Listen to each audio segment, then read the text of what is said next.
Imagine designing a plan that will increase food production while protecting the environment, but instead you accidentally kill 50 million people. The story begins in 1950s China.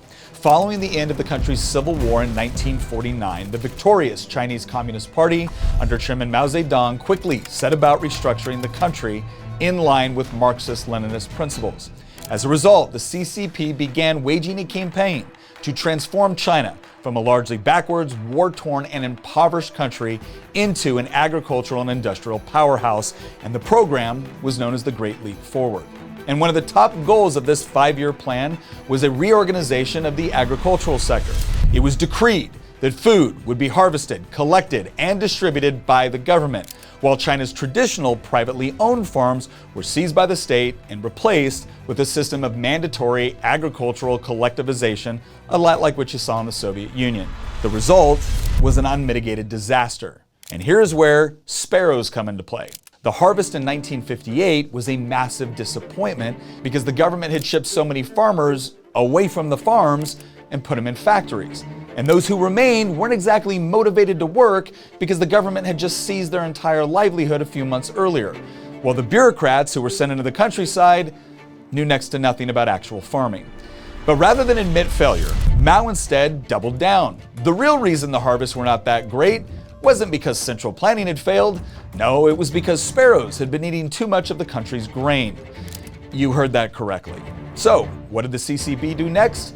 They ordered the complete extermination of all sparrows in China. Deemed one of the 4 pests that were responsible for the country's failing agricultural production, Communist Party leaders waged a nationwide propaganda campaign encouraging people to hunt down sparrows wherever they could be found. And under this direction, mobs of people began going outside, banging pots and pans in order to scare sparrows out of their nests, while marksmen would then shoot them out of the sky. Millions of sparrows were killed as the species was hunted to near extinction in just 2 years. Yet in this bid to bend nature to their will, the Communist Party of China had made one of the greatest mistakes in history.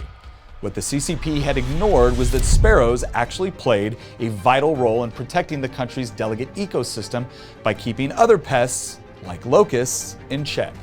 But with no sparrows to eat them, the locust population exploded.